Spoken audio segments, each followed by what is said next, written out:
What is going on, Amazon sellers? How are you holding up? I feel like we need to have a little mental health check-in. We have once again been thrown into the breach, and it's almost over. There is light at the end of the tunnel. Q4 is almost done. Well, I mean, the big part of Q4. Chris and I have said many times, Q4 really doesn't end until about the middle part of January because we've got gift card season coming up. But the real volume is starting to slow down a little bit. We'll talk about that in a little bit. I've got a little piece of news on that. But welcome back to the weekly live news and Q&A show that Chris and I have built just for you guys. I'm Chris Grant, along with my consuetudinary co-host Chris Rasick. Today we will chat a few pieces of news of interest to you as Amazon sellers and take your questions about anything relating to Amazon online arbitrage, retail arbitrage, wholesale, or PL bashing. That's a new feature of the show. Chris, how's it going, man? It's going pretty good. Let me know if I'm cutting out a little bit. I'm getting a little bit of delay here. Hey, you're good. You're good for now. Okay. No, I'm good. I tell you what, right off the bat, for the people that showed up right on time, I'll give you a little eBay bolo. So if your Ollie's has these, it's a Mark Anthony Dream Big Volume thickening cream. I don't know why I didn't send them in Amazon, but they're $2.99 sticker at Ollie's. So if you're doing Ollie's on the regular, you can probably get 10% off that, 15% sometimes. But $2.99 or less. They are selling on eBay. I've sold several. I'm coming up on 24, I think, close to it. They sell for $12 plus shipping. I don't even have to ship them out free. So nice. And I put them in a box because I don't trust it's just a tube. I could see, something landing on this and squirting out in a bubble mailer or something. So, but even in a box, they ship out 8 ounces.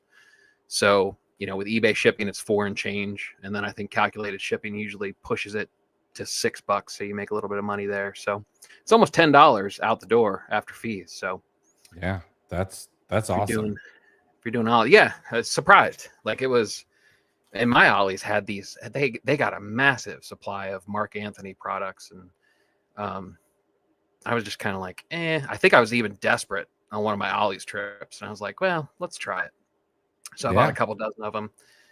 Couldn't get them listed, and I love the scenarios where it's just okay on Amazon, and then you have to move to another platform and they're awesome somewhere else. Right. Like that's such a nice surprise. So I may have to run over to my local Ollie's and see if they've got them there. I wouldn't mind taking a look. So I got so excited this week. It was not a bolo, okay, but I reaffirmed my belief in why Amazon is so powerful. And it has to do with the adjective of the week. I dive deep to find adjectives, and I'm always looking for new sources and resources and things like that. And that includes, ChatGPT and Perplexity and Google search. And there is a thesaurus type wiki on the internet. And then, what I did is I went over to Amazon and I just typed in the word adjective. That's all, right into the search bar. And I came up with this wonderful little book. The highly selective dictionary of golden adjectives for the extraordinarily literate. And I bought myself a copy. This thing, this goes to show how much of a nerd that I am, and that's okay. I can handle that.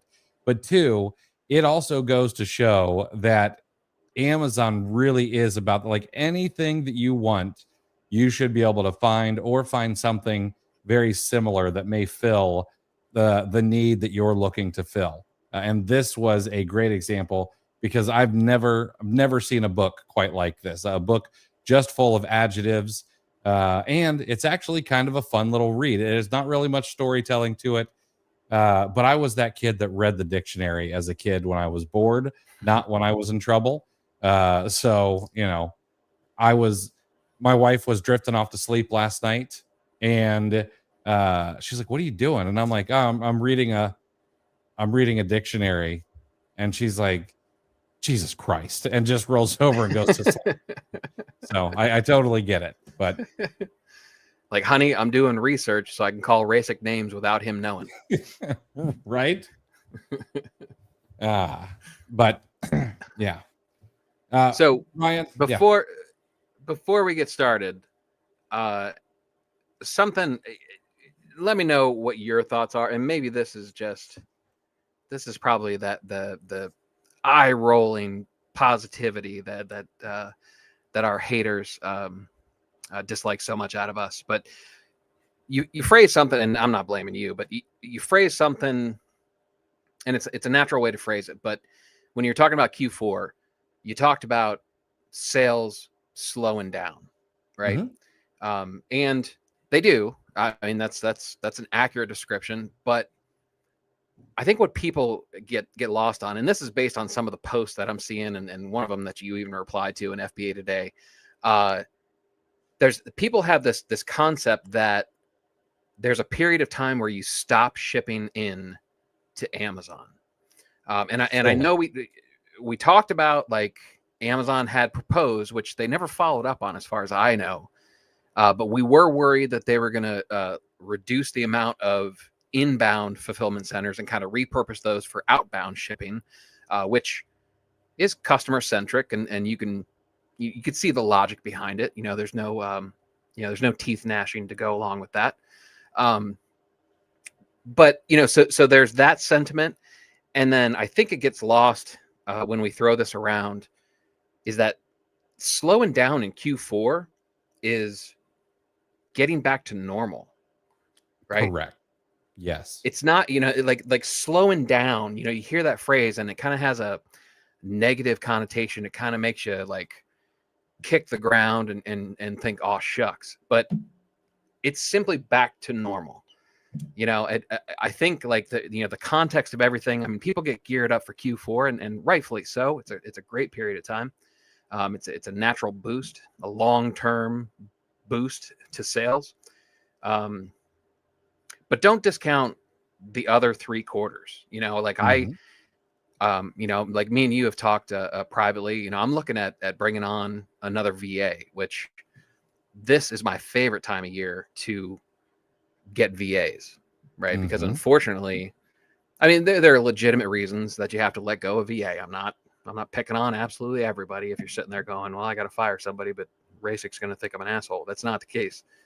It might be the case, but it's not the case across the board. But some people, hopefully they let the VAs know that it's temporary employment.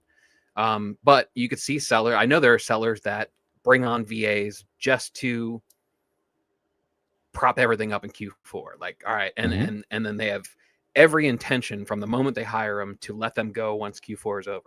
So this is a great time to find a new or your first VA. Because the nice thing about that, the opportunity in that, is that there are going to be good VAs being let go. It's simply because the seller is overextended. It's not necessarily a reflection on the abilities of that VA being let go or the VA that's going on the market.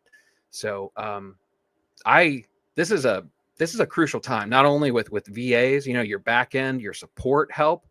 But I also think the most successful sellers are the ones that keep going once the calendar turns. I think a good Q1, I think a solid Q1 is a necessary foundation for the year that you're trying to hit your overall goal. If you take too much time off, there's there's a kind of a tail whip period of time, so where you can Mhm. ramp it up, but that's not results aren't gonna hit automatically. So it's kind of a pet peeve. It's a little bit splitting hairs, but I just don't like the context around the end of Q4. I think it's more important than the context.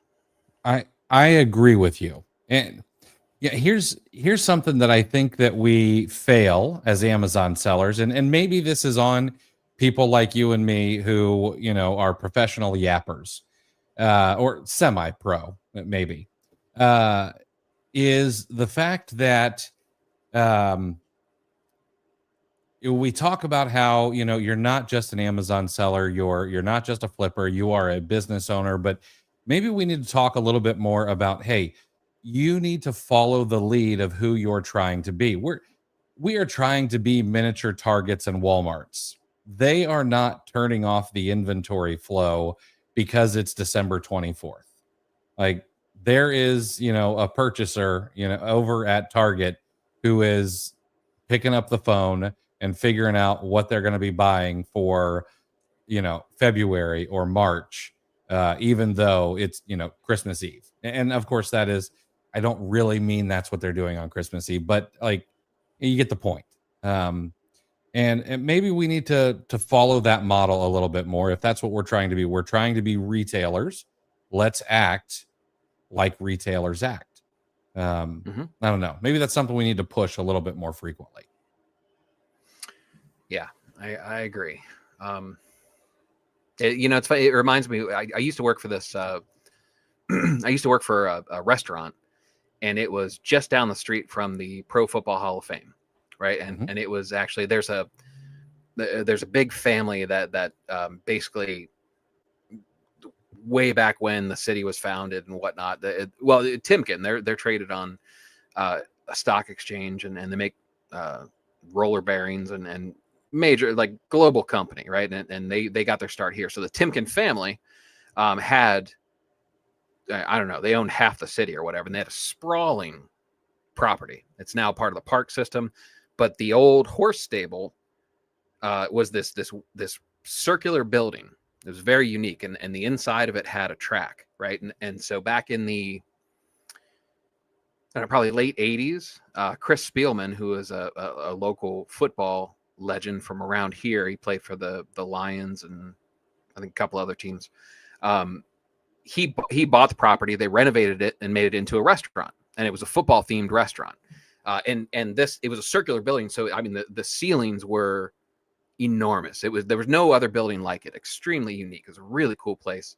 And he started it, and I got a job there. I was, bartender, server, and whatnot. But the bulk of the revenue for the year came from Hall of Fame weekend, right? And it was so incredibly concentrated, and the restaurant ended up going down. It was mismanaged, and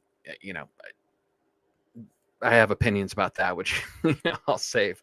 But so I always think about that when I think of when I hear some of the context around Q4 and Amazon sellers. It's not. We shouldn't treat it like this massive event. Like Hall of Fame weekend is over the summer, but you know what?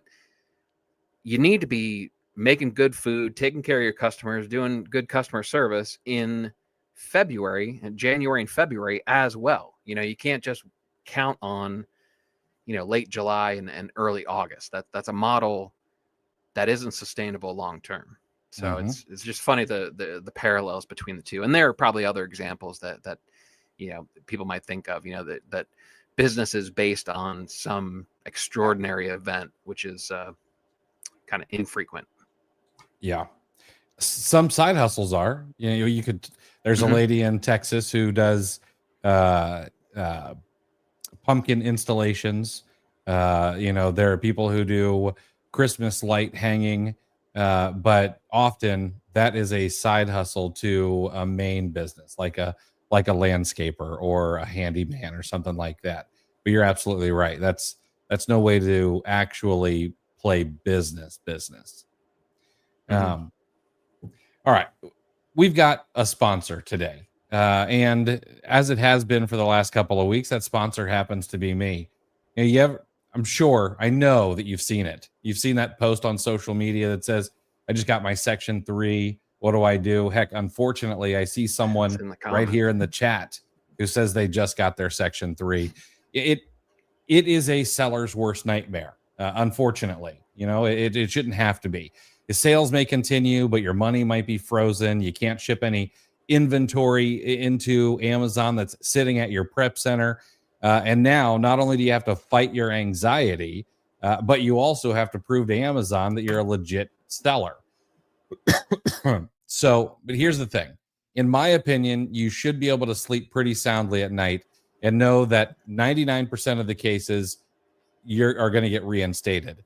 And tomorrow, I'm going to show everyone exactly how to do it. How to beat a section 3 easily, quickly.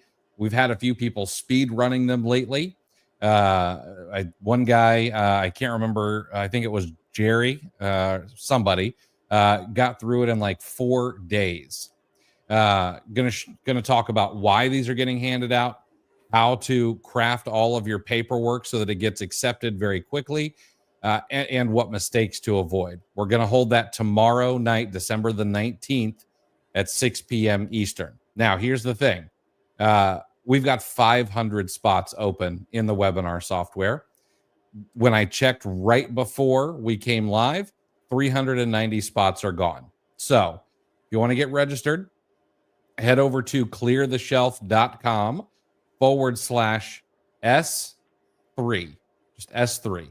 Cleartheshelf.com/S3. It's down in the video description. And I'll be sharing it in an email later tonight as well. And that'll probably just about fill up all the spots.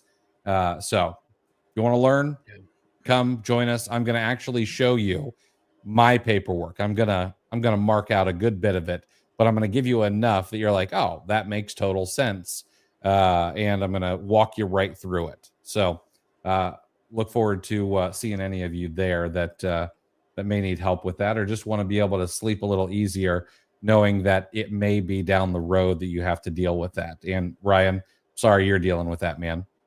All right. You know what? And just to top that off, now I have no vested interest in this webinar or anything. No reason to pitch it, but it's worth pointing out all of the it's amazing how many organic compliments you're getting on that episode that we did, and the process.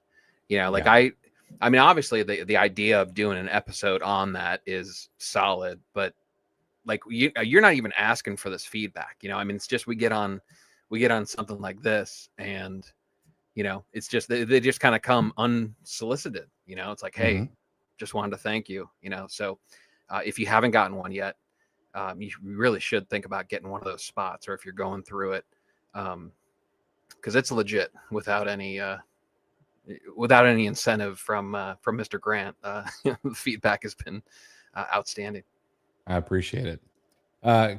Hey, Kent, I don't know if you think we texted you by accident, but I promise this showed up in your YouTube feed or organically or something. I definitely didn't text this to you. All right. Let's talk a little news, and of course we're going to answer your guys' questions too. We're being a little long-winded tonight, but if you've got questions, drop them in the chat. We will get to them. This weekend is a big weekend. All right, this weekend before Christmas is known as Super Saturday, and it's sort of the cherry that goes right on top of the Sunday of holiday shopping. About 157.2 million people, all right, that's more than half of the United States, are expected to do holiday shopping in stores, online, or both this weekend on the final Saturday before Christmas. I told my kids last week, I took them, I can't remember if I took both of them or one of them, but we went to the bookstore. We went to Barnes & Noble. It happens to be at the mall. And I said, hey, we'll go now, but next week you'll have to, it would take a massive emergency to get me to go to the mall on Super Saturday. Like it's not going to happen. But according to the results of an annual survey by the National Retail Federation, as well as Prosper Insights, that number is an increase from 141.9 million people last year. So we always talk about, hey, there's always these last minute shoppers. The number of last minute shoppers has gone up this year, despite all of the talk about how everybody was shopping earlier and earlier to take advantage of the discounts and sales that are going on. And if you paid attention, those discounts and sales just haven't stopped. Like there is literally products to be sourced every single day. Now, this survey found that 44% of those who were polled plan to shop both in-store and online. That is up from 41% last year. About 31% expect to shop exclusively in-store only. That is down from 37% last year. And 24% plan to shop online only on Super Saturday. That is up from 22% last year. And guess what? If someone is going to a local retail store, they're going to a big box store, a department store, whatever it is, and they can't find the item that they're looking for, guess where they're going? All right. They're going online. They're going to, what is that called when you shop online in the store? Showrooming. Oh, yeah. Yeah. 37% of people with at least half of their shopping left to do said they were still figuring out what to buy. 27%, right? 27% reported having other financial priorities before December. 24% said they were still waiting on family or friends to tell them what gifts they want. And because of all this, November and December's retail sales are expected to rise 2.5% to 3.5% from a year ago, reaching, it could be $989 billion for those 2 months. And here's some even better news. Most consumers, 71% of consumers, said they're also likely to shop the week after Christmas.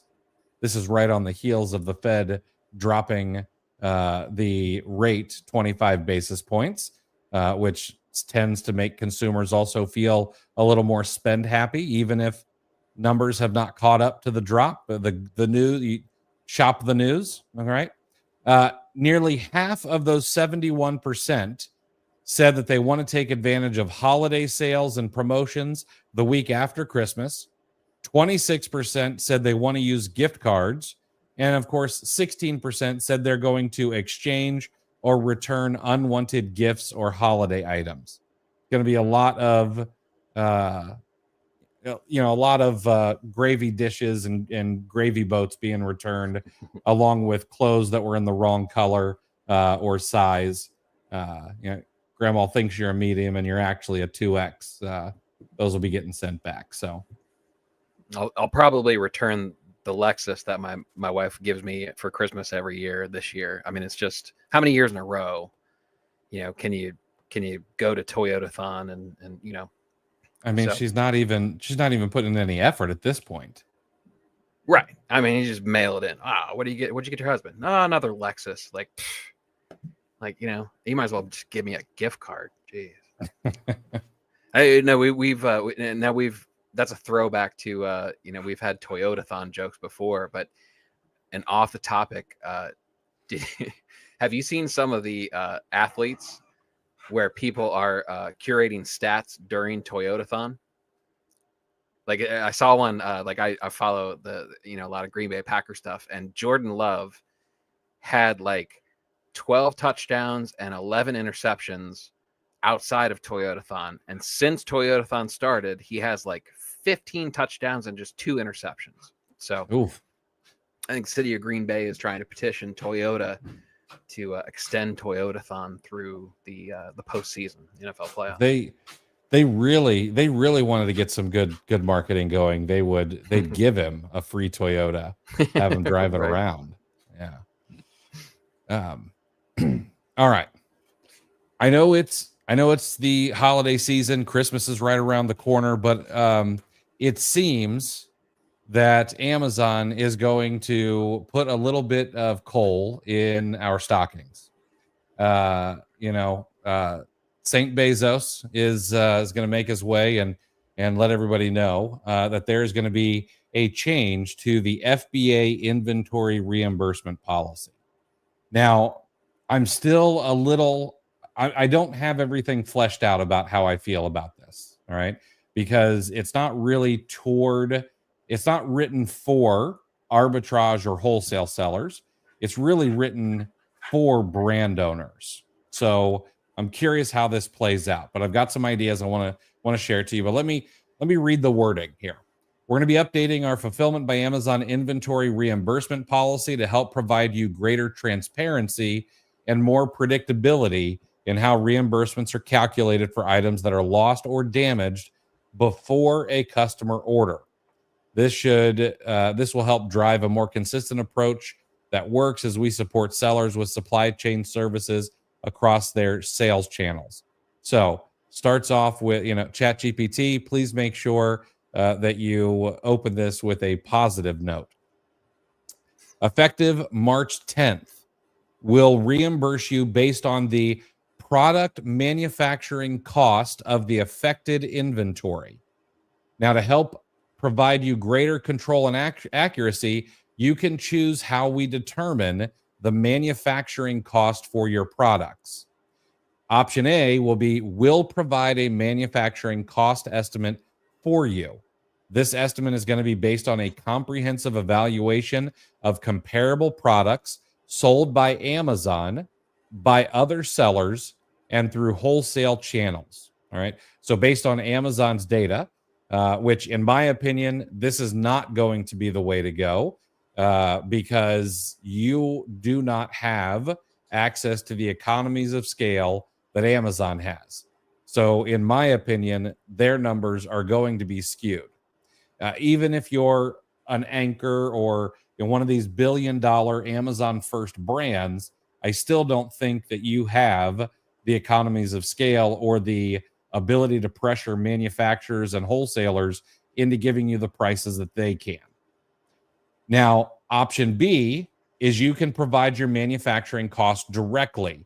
If you don't provide your own costs, we'll automatically apply our estimate, which you can change when you're ready. All right. So it does seem like Amazon's going to allow you to provide your own data. To help you prepare, you can view and manage manufacturing costs in the Inventory Defect and Reimbursement portal starting in late January. And they're going to add something called the Manage Your Manufacturing Cost page.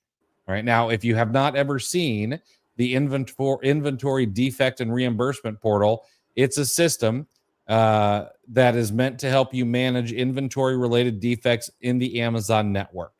Gives you visibility into the types of defects like lost and damaged inventory, customer returns, as well as their status. Gives you an overview of the defects. It has kind of these status cards that you can look at for each different kind of defect. You can filter, of course, to try to gather some insights. Where are things getting damaged? What is getting damaged? And then, of course, you get to see the claim and resolution information for each product. I looked at it a little bit earlier today, and honestly, they're underpaying me for some of my damaged inventory. Because I keep the price in the SKU, and it may be like $1 or $2 over the price. So it's not taking into account any inbound shipping fees or anything like that, which they don't say they'll reimburse for, but it sucks that you have to pay those and then they step on a toy and you get reimbursed $2 over what you paid for it. And then of course Amazon says we're constantly refining these and our operations and processes to prevent products from being lost, et cetera, and so on. But here's a couple of things. Number one, for arbitrage sellers specifically, are they going to allow us to put in our manufacturing costs as our buy prices, and what are the second order effects of sellers putting in their own manufacturing costs? Because number one, are most sellers going to be honest? I hope so. Are there going to be some sellers who are like, oh yeah, this absolutely cost me $39.99 to develop, even though it's a cheap Chinese piece of garbage? Yes, absolutely. And then the second order effect of that, in my opinion, is, oh, well, now Amazon, we've got to push back because some people are trying to take advantage. And now you guys no longer get to give us your manufacturing costs. So I don't necessarily like this change, but on the other hand, I don't exactly know how it's going to play out yet. I think we've got something interesting coming. The biggest thing that I don't care for is if we've got to put in all these costs, because I don't trust Amazon to tell me, that the Tonka toy that I'm selling for $64.99, the manufacturing cost is $13.99, when retail I can't get it for under, $30. So how much time is this going to take to manage? Because that's the other part of a business. I'm thinking of people like Eli, people like Jeff, who we've had on the show. Like, for Jeff and Eli, this could mean another employee to manage and make sure that all of the costs are getting in there properly. And if your cost is lower than what they believe your manufacturing cost is, that you're not overriding what Amazon is putting in there. Like, it just sounds like an absolute nightmare at scale. Yeah, and I don't. It doesn't seem like there's any easy answer, right? The trolls might be out there going, okay, go ahead and bright side this one, Chris and Chris. This one, I'm not sure that if there is one yet. The one thing is and similar when the policy first came out was you hope that since they're just automatically reimbursing, you hope that that's a much higher percentage than your reimbursement company was finding and submitting for you, or your VA, or you yourself as a seller if you were handling it yourself. So hopefully you were hoping that the percentage, it was more comprehensive, was a larger percentage than whatever service or whatever process you had in place beforehand, in case it was less than what it would have been under the old process. So that doesn't change, right? That's still a possibility. But here's something. What happens on those listings? So say, and again, this is like, why do they just submit this stuff as if arbitrage sellers don't exist? I mean, this is Great like question. This is like, it reminds me of when I worked for the bank, when we were a community bank. We were smaller, but we were only in like 3-4 states or something like that. And like the regulations would be written for the Chase banks and the Wells Fargo and whatnot. And it would use verbiage that just doesn't apply to the middle and smaller guys, and it's like, it's incredibly frustrating. So, but here's the flip side.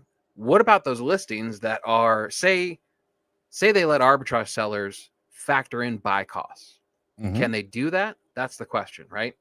We arbitrage sellers hope they can, but what about those listings where you're on the listing with the brand, right? What if you're Amazon?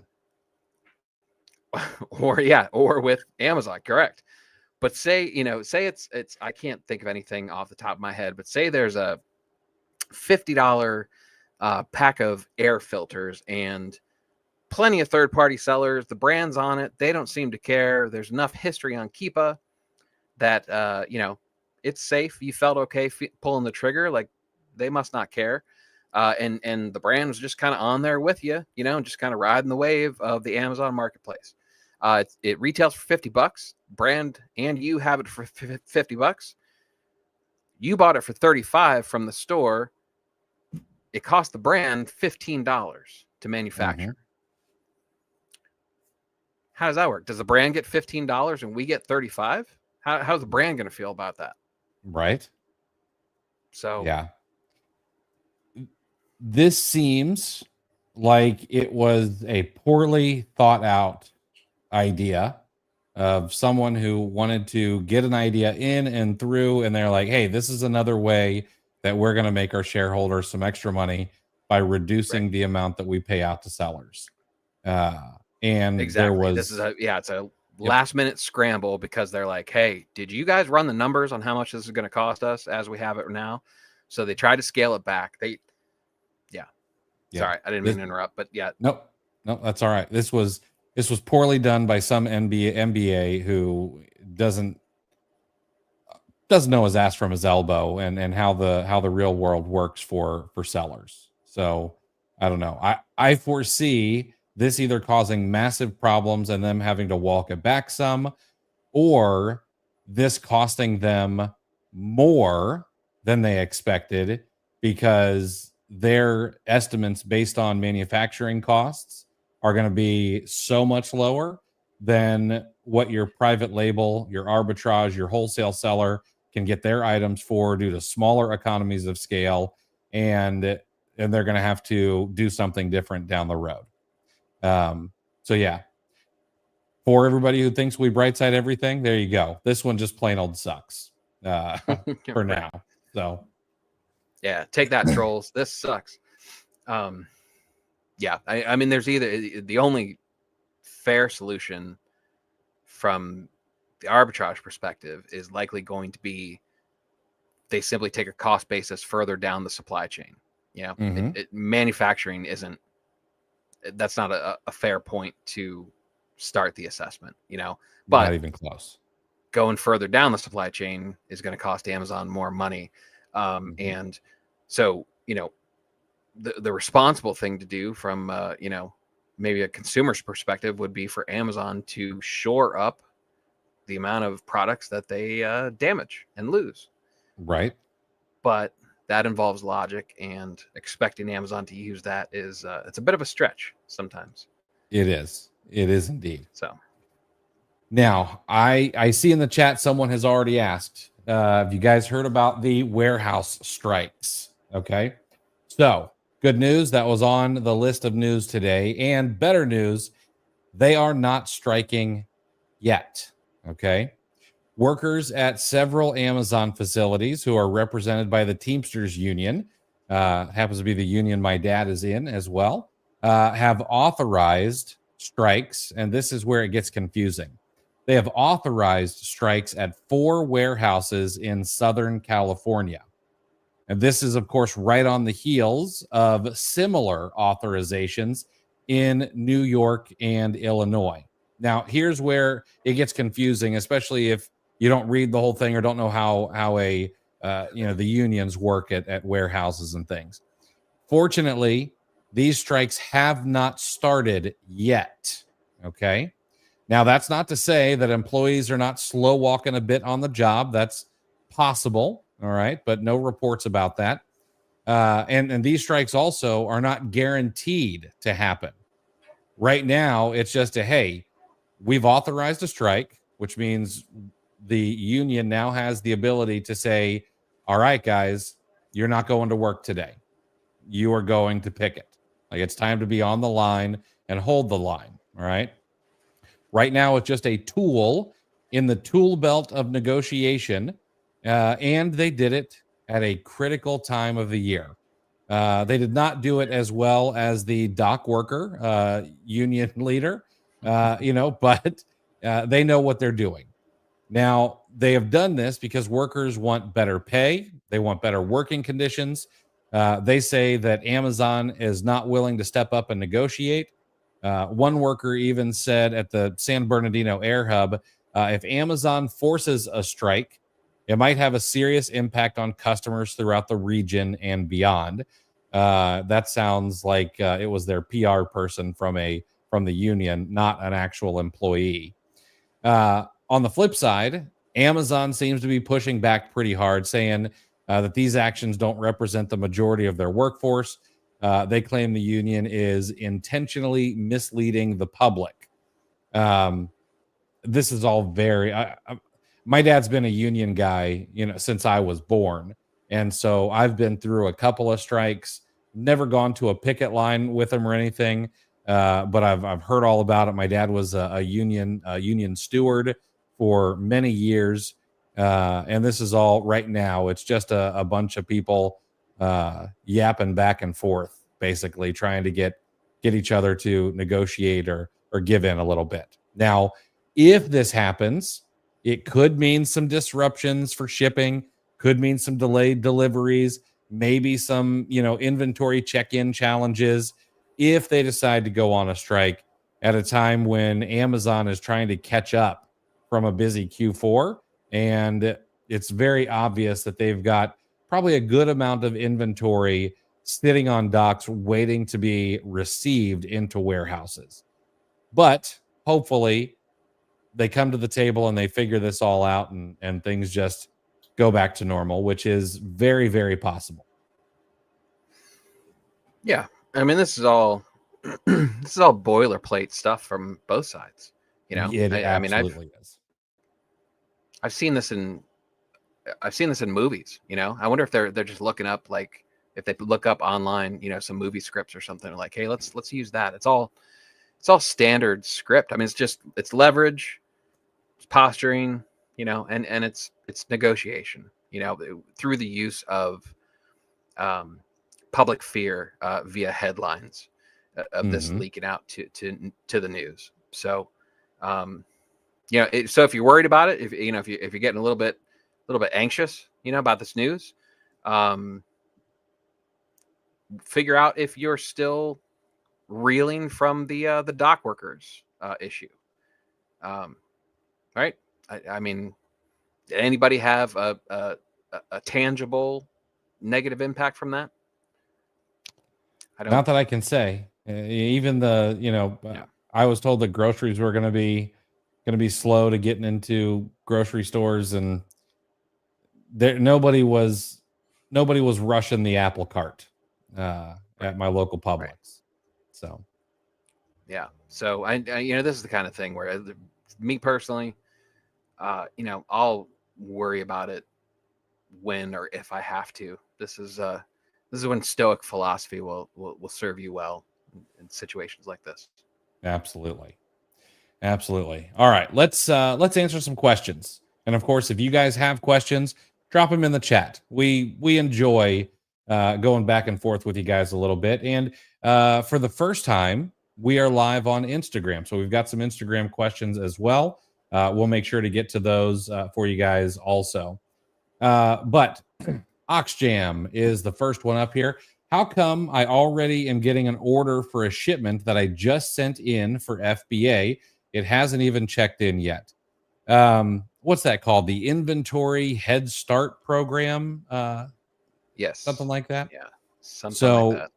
Yeah. So Amazon has a pretty good idea of the minute it gets scanned by UPS from your doorstep, how long it's going to take it to get that box into the Amazon warehouse, and about how long they should be able to unpack that box.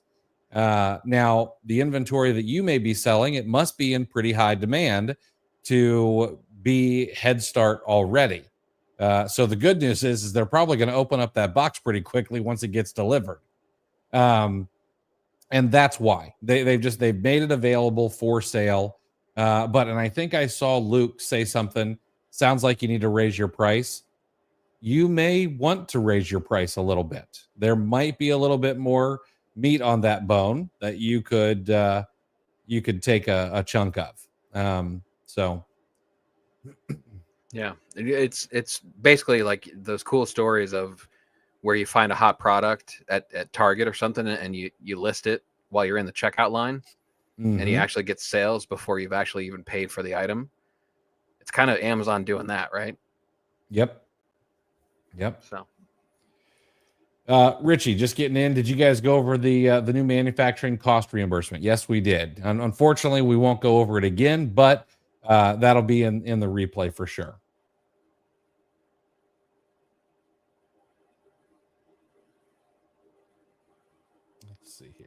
Luke, Are my you? manufacturing cost. Yeah. Yeah, go ahead. Go ahead. Luke says his manufacturing cost for a box of pencils is going to be $50. Yeah, made in the USA of hardwood. And you might be onto something. Are you a Goodreads guy, Chris? Not as much as I should be, but I do check it every now and again. I just don't put anything on it. Okay. I think if however excited people are for the Spotify Wrapped, that's the year in books came out today for Goodreads, and that's my Spotify Wrapped. I saw yours. Really excited about this. Did you? Yeah, I did. I liked that. All right.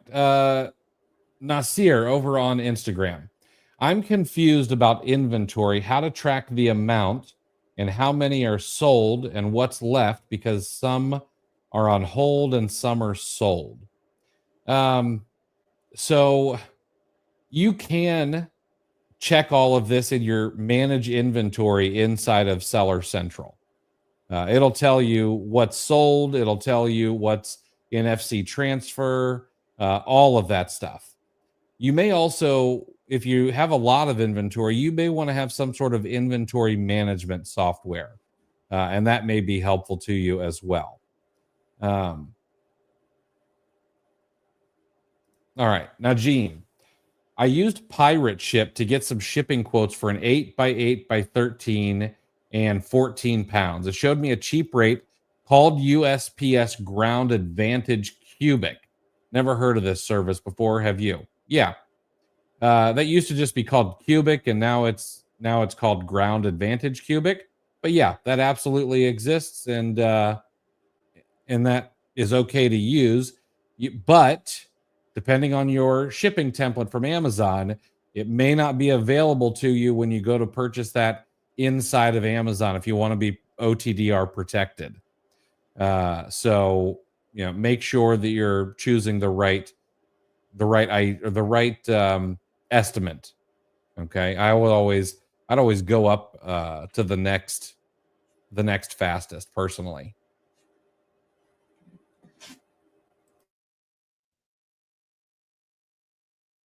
Let's see here. All right. Jay Tyndall found my first profitable item last night, but they ranked over 400K. Going to keep looking at the brand to see if there are others closer to the recommended below 150,000 rank. I am glad you brought this up. I don't know who told you to stay below 150,000 in rank, okay? Because you are being guided in the wrong direction, all right? Depending on what category you're in for this first profitable item, 400,000 might be a very respectable rank, okay? Especially if there are no variations or and low competition, okay? I would take something in home and kitchen ranked 400,000 with no variations and 3 other sellers before I would take something ranked 150,000 with 50 variations and 20 competitors in clothing and shoes all day long. Like I would run toward it. Same with tools. That'd be another category. Books, 400,000 all day long. Probably home automotive. and kitchen, automotive. With single-digit sellers in automotive. Yeah, I'm in on that. Yep. Let's see. I said home and kitchen. There's kitchen and dining would be another one. Industrial and scientific. Absolutely, industrial and scientific. Outside of that, health and personal care, beauty, and those kind of things. Now I'm starting to get iffy. Would need to see a really good ROI and see what kind of velocity is actually happening, because at those kind of ranks, the velocity is probably going to be fairly easy to count.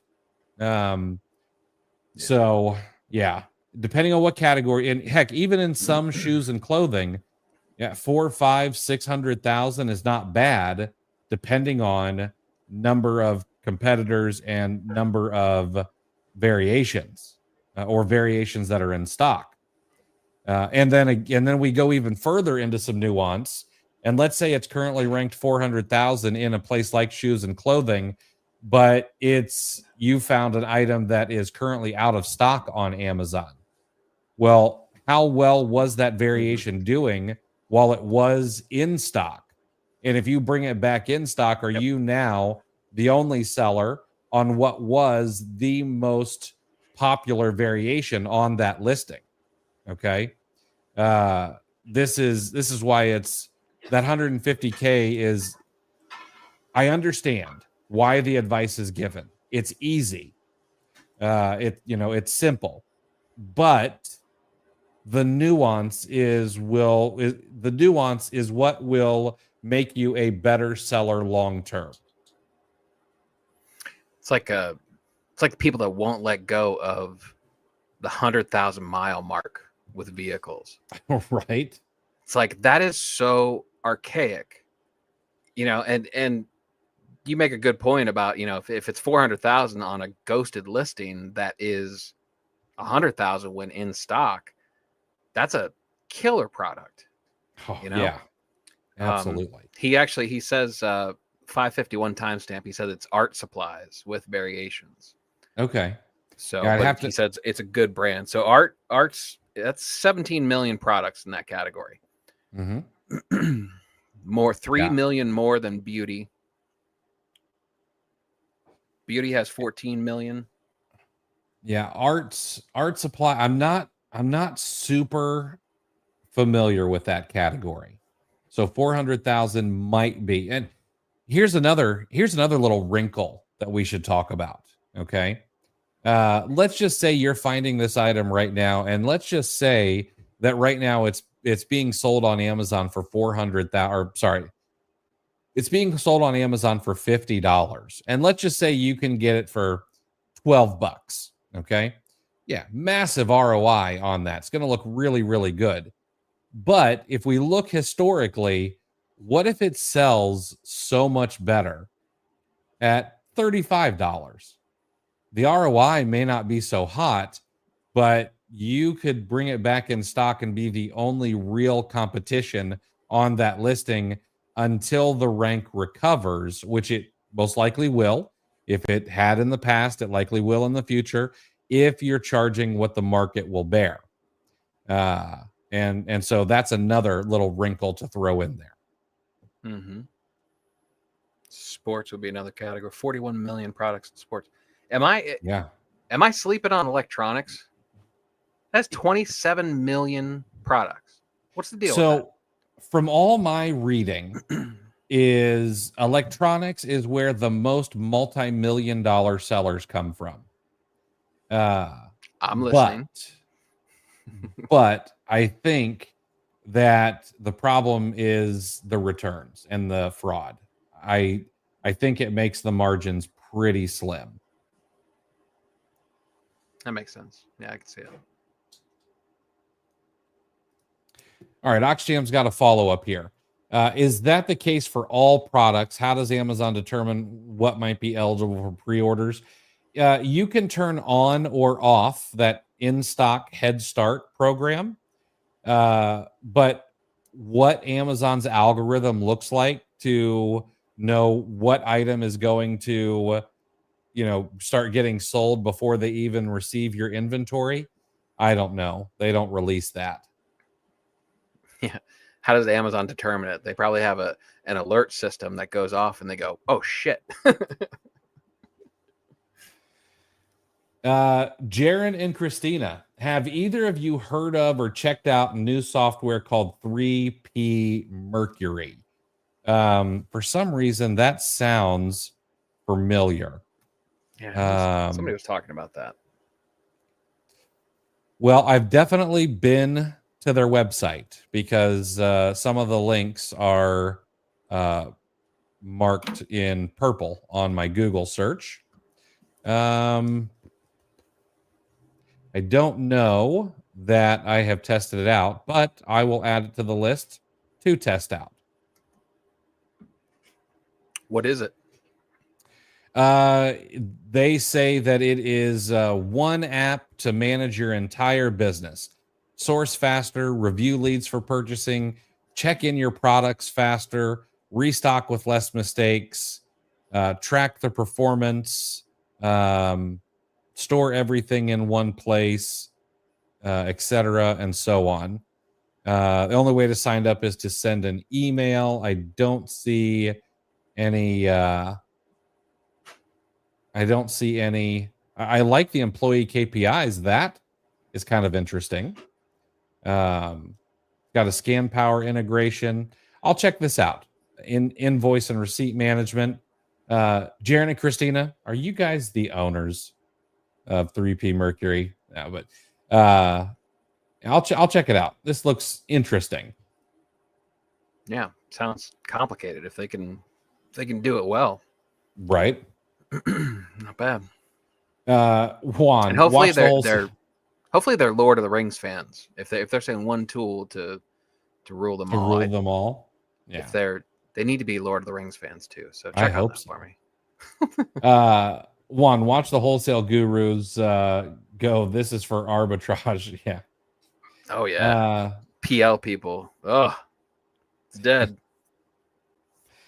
Najim, is there an app or a way to calculate cost, referral fees, and profits on eBay like we have on Amazon?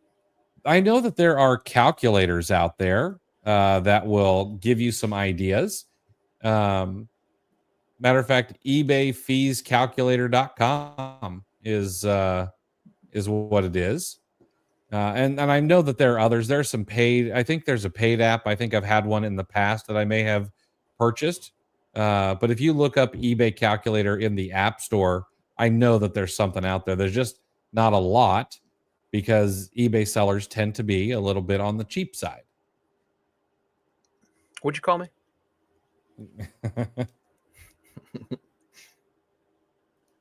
Here we go. Corey's been selling a pair of socks that hovers around the 1 million rank, but since there's little competition, it's a great margin. Absolutely.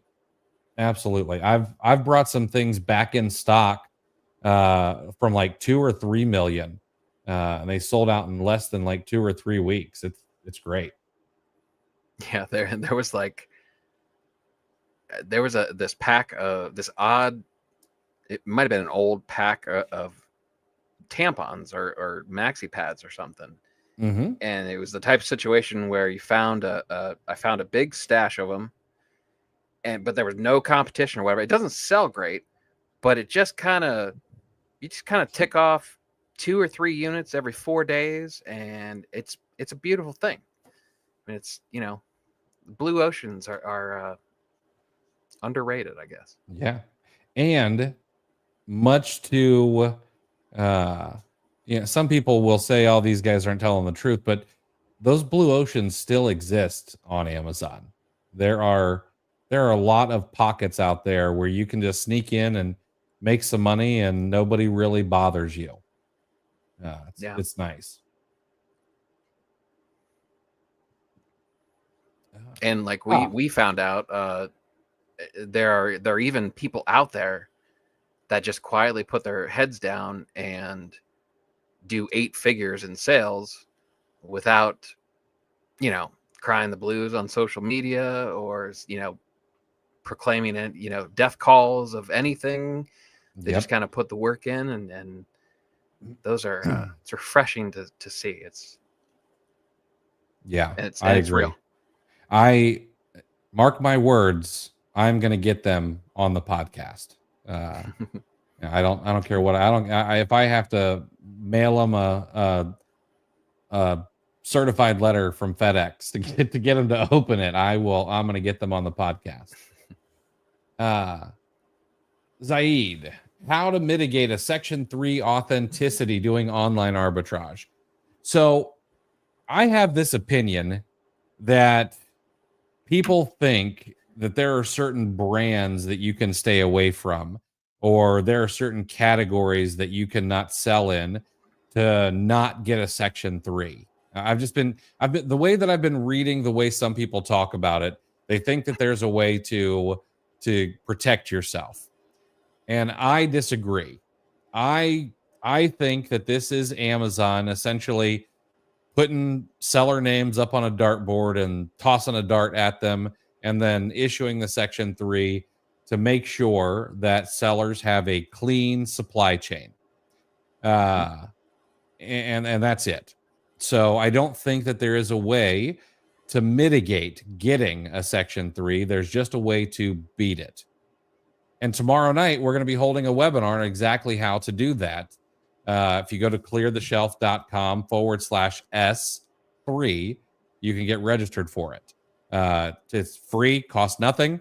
Starts at 6 p.m. in the evening. And I'm going to show you everything, including all my documents, with a lot of stuff redacted, for security reasons. That was like a good DJ just transitioning from one song right into the next. That was so smooth. Well done. I appreciate that. Let's see. Ringer 2X for FBM shipping. In order to assign different shipping times to different locations, should I be using standard shipping only or free economy? You can, in your FBM template, you can choose different days. Personally, I give free shipping for certain areas. I only offer, well, that's not true. I offer free shipping everywhere for economy. For standard, I offer it to like east of the Mississippi, and then west of the Mississippi, I do standard and expedited with an extra cost. So, and it pays off if you segment it out. I was telling Chris, I think yesterday, someone paid me almost $70 for a CD for 2-day shipping to Texas. Yeah, I paid $16 for this CD. Was like I almost felt bad. And it wasn't even like a signed, Yanni disc. No. Rare import or anything, right? No, it was not signed Yanni. John Tesh's greatest hits, nothing like that. No, and I would have thought that the only people who would pay for that are Michael Bolton fans, but it was not that either. Jay Smitty, any plans to add anything to IP Alert that would notify you that a company sends cease and desist orders? I got a couple of legit ones recently. So I'd have to talk to you about what you consider to be a legit cease and desist compared to what I consider to be a legit cease and desist. I happen to have a legit cease and desist right here. And it came directly from the legal department at a brand. It means squat. I don't even know why it's not in the trash yet. I think I was going to write notes on the back of it because I'm green like that. So I don't know that it's the best to try to scare people that they send out cease and desist letters. 95% of them or more are just garbage.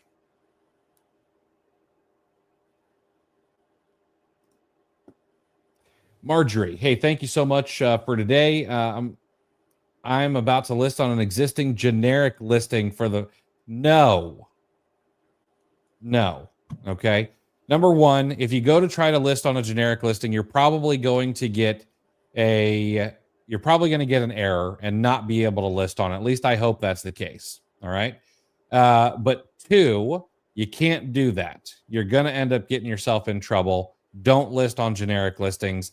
The brand needs to match the product that you're selling. Okay. Now, for the last part of your question, when you find the actual right listing, match the buy box. You don't need to go dropping by a penny. Okay. You can price above the buy box and still get sales. All right. There's something known as a regional buy box. Marjorie, I'll be honest with you. Come January, the end of January, we're going to be holding an OA challenge. It's going to show you exactly how to source. It's going to tell you about how the buy box works, going to do all those things. Yeah, it's paid, but it will you will make your money back if you follow what we teach. But match the buy box, go watch some more videos. Whoever told you that it's okay to list on generic listings, hit the unfollow and the block button, and start coming to watch our show and asking us questions on Wednesdays to dispel any myths that you might be being told. But yeah, you get yourself in trouble that way.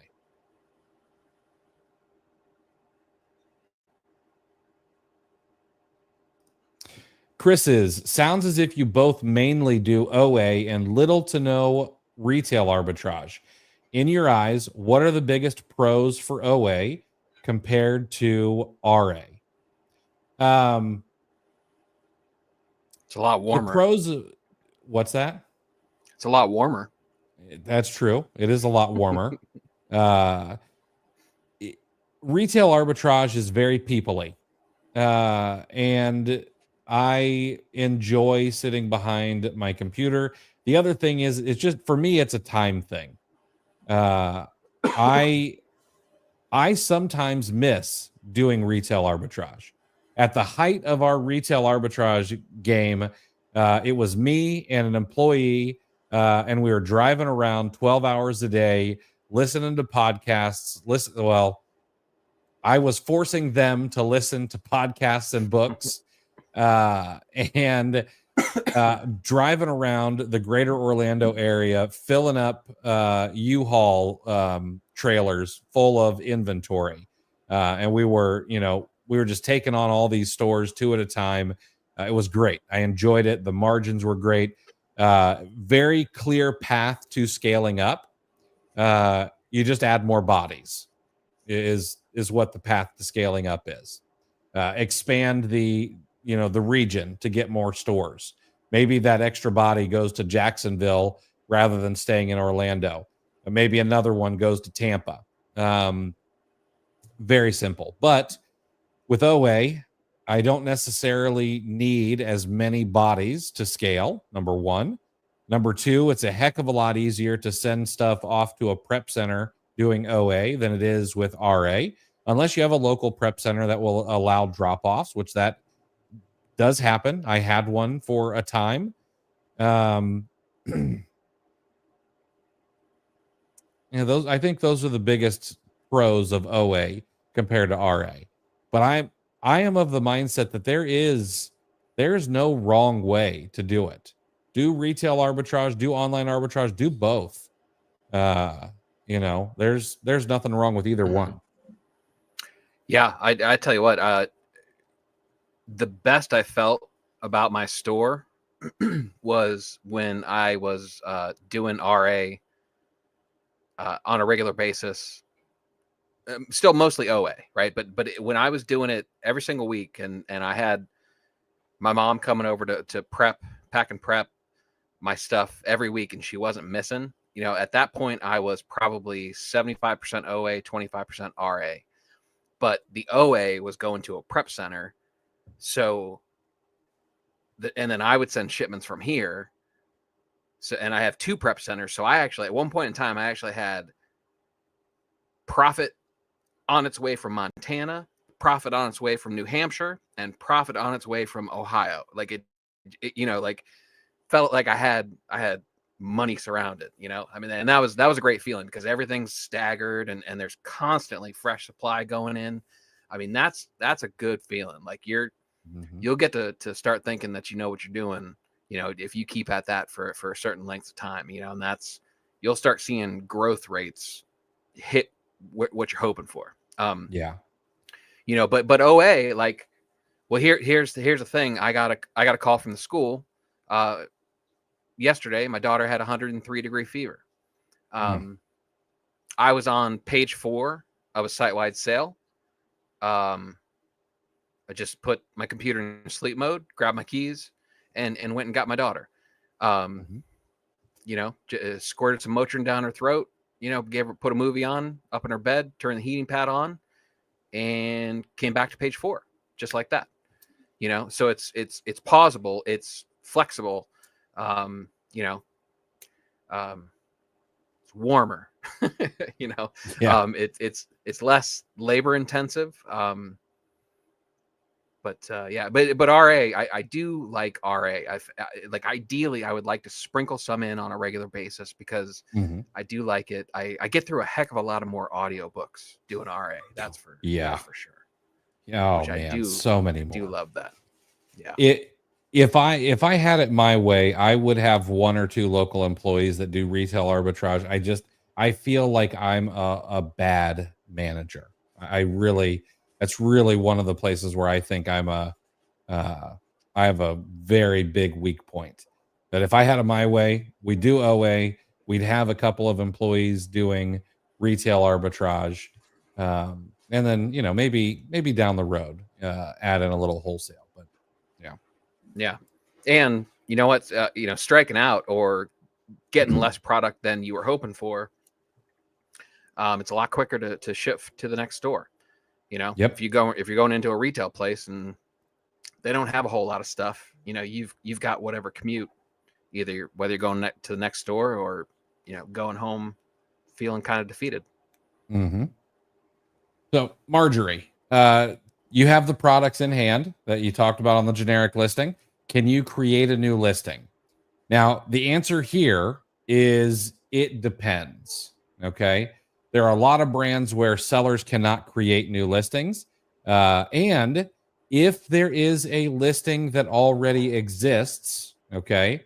So let's say that you've got a product and I'm going to guess that there may be a correct listing on Amazon already. All right. Let's say that these are Nike socks. All right. We're going to use that tired example. All right. There's a Nike sock listing and it's branded correctly under Nike. It's a 6-pack of Nike socks. There's another listing, same exact picture, same exact title, but it's listed generic. Maybe you can't sell on the correct listing that's branded correctly. Maybe the correct listing is just not profitable. Okay. If you tried to create a new listing, 1, you wouldn't be able to because you can't create a Nike listing in most cases. But 2, you would be breaking Amazon's terms of service in creating a duplicate listing inside of Amazon's catalog. So it sounds like you may be a new seller, and I would not suggest for a new seller to go creating a new listing anyway, especially if you're doing arbitrage. It is better for you to make sure to be listed on a listing that already exists.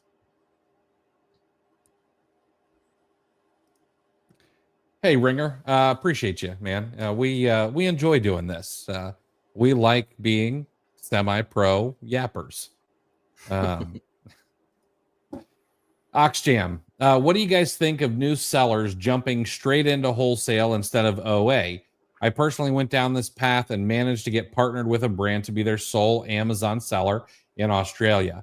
Well, I'll tell you what, you've got a big head start with wholesale in Australia because nobody really does Amazon in Australia. It's still a very fledgling market.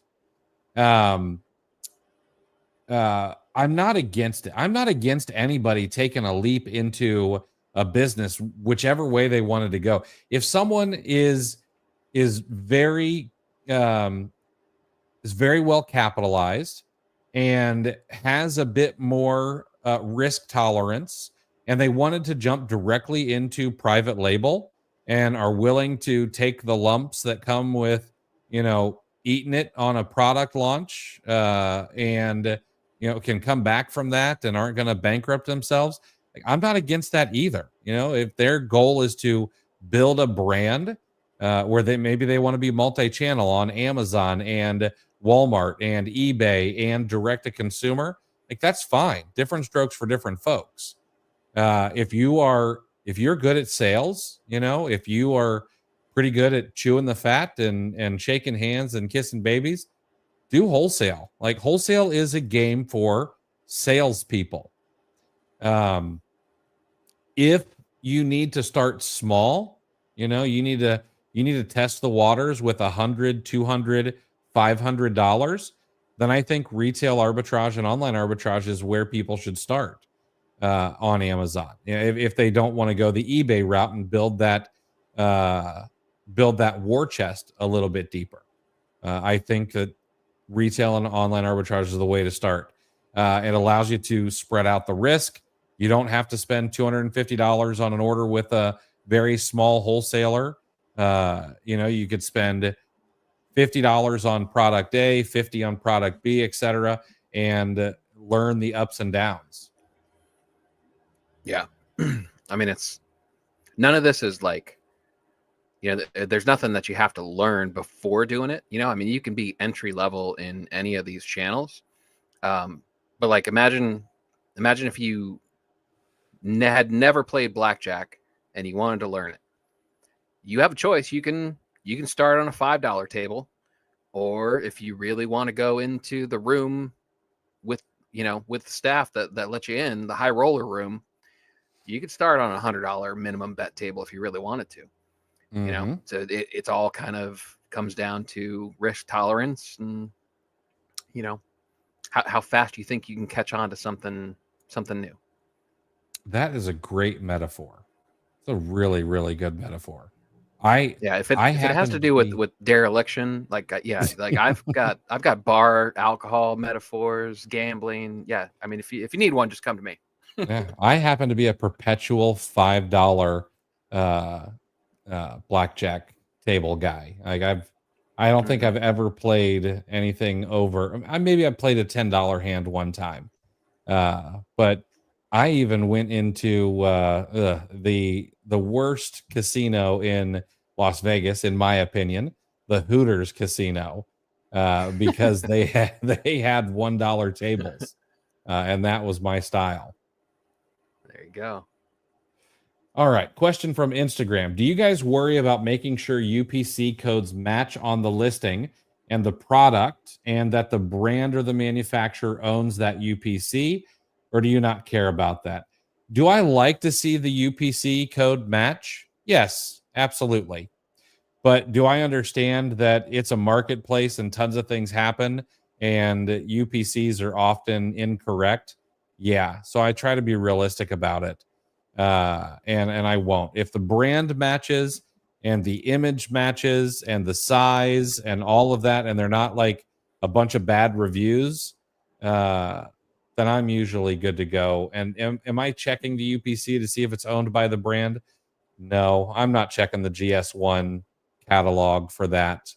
That's probably a step too far. Julie, thanks for taking the time to do these. Absolutely. Happy to. All right. Last two questions here. Oh, maybe three. We'll get through these as quick as we can. How do you find out what is your eBay seller status level? Not sure where to find this info to figure out how much the eBay fees are. I am not sure. I'm not sure where you find that. Mine's right on my seller dashboard. If you have the option to opt in to the seller dashboard, it sets everything up kind of in boxes, similar to it won't look, it might look familiar to what Seller Central looks like, but there's actually a feedback section. There it is. Yeah, I see it. Mine, it's right on one of the boxes on the left-hand side. Yeah. And then I think there's another one that actually like kind of says, did you know you could become a top rated seller? And that'll actually give you information, and you can actually dig into the metrics if you're trying to achieve top seller status, which I am about to get mine back in 2 days. So nice. Excited about that. Yeah. I mean, mostly kicking myself for losing it, but happy to finally have it back. But you can actually see what the metrics are, because you have to have X number of sales in units and dollars over a 12-month period of time, and you can see how close you are and all that good stuff. Yeah, that's awesome. Lounger had an ASIN go inactive, and it wouldn't show the reason. After investigating, the catalog team agent said the browse nodes are blank, and brand owner PlayStation can only fix it. Any ideas how to fix it? You're probably out of luck on that one. I'm not 100% sure that the support rep is correct. it doesn't seem like a browse node could only be fixed by the brand owner. That you might want to try another catalog team member. But if they say the same thing, they might be right, and you might just have to pull that and sell it somewhere else. Ringer, based on the amount of time involved, would you say your ROI for RA should be about double that of OA? Currently shooting for at least 60% ROI, doing mostly RA. Does that sound right? That sounds high to me. So we've talked about this a bunch. I don't think that anyone should have these rigid ROI and rank standards or profit standards, because every single product on Amazon is its own unique little snowflake. That lie your mom told you when you were little. What? So in my opinion, is it really depends. Like if I could walk into a Walmart, I know that there's several products at Walmart that I could walk into, buy up every single product on the shelf, and then go source all the other products. And I might only make a 15% ROI, but they're incredibly easy to prep. They don't take up much room. They're light. And I'm going to turn my $2 or $3 into $3.50 within a 2-week time period, or however long it takes to get the inventory to Amazon. If I have capital available, am I going to do that? Yes, every single time. Absolutely. Now, if capital is scarce, do I need a bigger payback on my capital? Yes, but only aiming for 60% or higher may hinder you to items that move slower. And money loves speed. So oftentimes, the speed at which you can turn your capital and your inventory over, the greater your long-term growth will be, because you can start compounding that money. So I might rethink the 60% ROI minimum, just based on Keepa history, pricing history, velocity history, etc. Yeah, and I mean honestly, I've never I've never compared my OA ROI to my RA ROI. That's pretty hard to say. Right. Just slow down a little bit. I mean the two just aren't related. I mean it's the same thing with the sales rank that we talked about earlier. You have these guidelines, and they're kind of, it's like when you learn to bowl, they're gonna put bumper guards. They're gonna put guards over the gutters, to kind of make it more fun as you kind of learn how to. Bowling's not dereliction, right?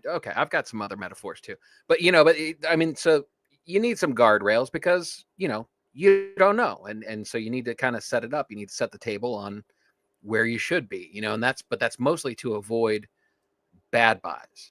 It's not really the sweet spot for your sourcing. It's basically just kind of, hey, just so you know, this is where you probably shouldn't go past this kind of metric here. But then once you get more experienced, it really doesn't matter, because there's so much nuance to it. I put one on my sourcing spreadsheet. I when it's all said and done, I put something that is 19% ROI, and I bought something. I bought like the top end of what I'm comfortable with, because it sells a lot. So the 60%, what you don't want to do with, especially with RA, you don't want really rigid corridors, because you're gonna then reduce the overall value of your trip. You have time invested. The unspoken part of this, that we're not talking about, is you're manufacturing the value of your time. And in the grand scheme of things, the activities that you do when you sell on Amazon, it's basically, the goal is to get the value of each hour spent, or whatever, however you want to chop it up, to the highest number possible. So if there's if there's something profitable that sells quickly and it's only 50% ROI, don't pass on that. Because I always looked at RA shopping trips as I need to make this the biggest chunk of profit that I can to justify my time. So yeah, absolutely. All right, we got a couple more questions. I hate leaving without answering them all, so we're going to try to speed run these. All right. If I'm the sole seller for a product, do I really need to apply FNSKU labels? My opinion is yes, because you may not be the sole seller forever. That's my opinion. Jay Smitty, what do you think about adding wholesale drops shipping? Legitimate sources, just concerned of adding complication to an already successful side hustle. I'm not against it because you are within terms of service if it's done properly from a wholesale drop shipping standpoint. I think that if you're going to do it, you need to absolutely do it at scale. It's not just something that you play around with to get an extra dollar or two here and there. My opinion is if I'm going to do wholesale drop shipping, I want to be the Rock Auto of Amazon. I don't want to, it's just something I dabble in when I'm not doing retail arbitrage. And if you're not familiar with Rock Auto or how they do business, it's fascinating. You should go learn about them. They're the largest auto parts dealer on the internet, and they hold almost zero inventory. Really smart owner. So is that basically having them shipped directly to the warehouse for you? Is that what wholesale drop shipping is? With wholesale drop shipping, you actually get wholesale accounts that will ship directly to customers with your information as the return center and all of that. Okay. It's what Chris Potter was doing when he was an Amazon seller. A lot of it was. Not all of it. Gotcha. A lot of it. And Corey, you're absolutely right. RA margins can be silly. It's one of the reasons why RA is awesome. Mm-hmm. Lounginger, this sucks. I'm sorry to read this, but Lounginger has a console that sells for $1,000 because of a code that's inside. How to buy or steal the code, which sells for $600 alone on eBay. 1, is there anything you can do? 2, is eBay safer? I don't know how you shipped it, but if you sold it merchant fulfilled, I would be opening up a safety claim with Amazon and trying to get it handled that way. Is eBay a safer route for this kind of thing? I don't know. I mean, eBay has tried to become much more consumer friendly with returns and things like that. So I don't know if eBay is going to be friendlier, or better for that kind of thing. Maybe a little bit, but the same thing can happen there too. You would have the option to block the buyer on eBay. That's one positive. That's true. And that sucks. Sorry, Zinger. Yeah, that does suck.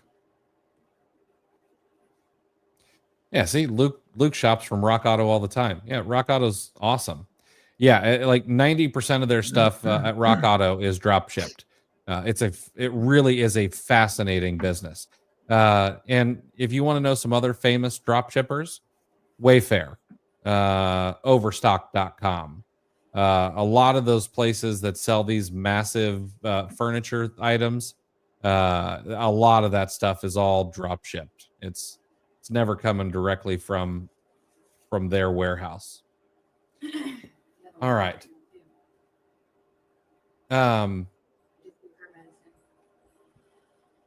Sorry guys, I got to give Chris a minute. Yeah, sorry. Yeah, some right. Sick kids. So I was just getting the Motrin Tylenol scheduled down. Sorry. Good.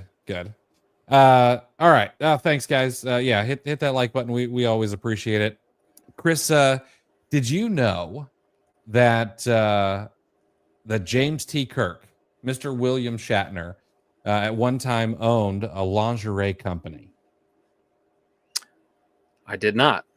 Yeah, he did, but he had to close up shop because no one would buy Shatner panties.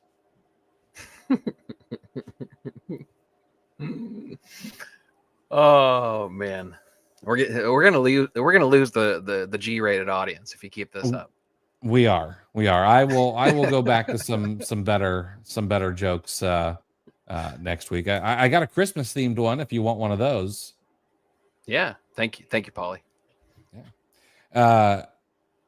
You know who Post Malone is, right? I know. I don't think I've ever heard a song. No, I have. There was that stupid flower song that people think is good. Yeah. Okay. Sure. All right. Sorry. So, yeah. Famous rapper. What? Have you ever heard of Poe Malone? Tell me more. It's a famous Christmas movie with Macaulay Culkin. Oh, see. All right. Yeah. Yeah, that one. Like, I should have left it. It doesn't help when your straight man goes off on a tangent, about how he isn't up on modern music. So that's on me. I'll take that one. Yeah. All right. Yeah. Is it? I don't want to say their names because I can't remember if we've ever said it before. But is it your older daughter or your younger daughter who's not feeling good? Well, it was that little interruption was to tell me that the younger daughter gave it to the older daughter. So that's rough. Yeah, and I got a little something in my throat too. So we're sharing family. Oh, absolutely. So. Yeah, that's the way it goes. Well, hopefully you don't get it as bad as they do. I hope they feel better soon. So, all right, we're gonna wrap it up there. Let Chris get off to handle the kiddos, and we'll be back. I'll be here tomorrow at 5:30 for a very brief period before we do our 6 o'clock webinar. Make sure to head over to cleartheshelf.com/S3 to get registered. And we will see you guys soon. Have a great one.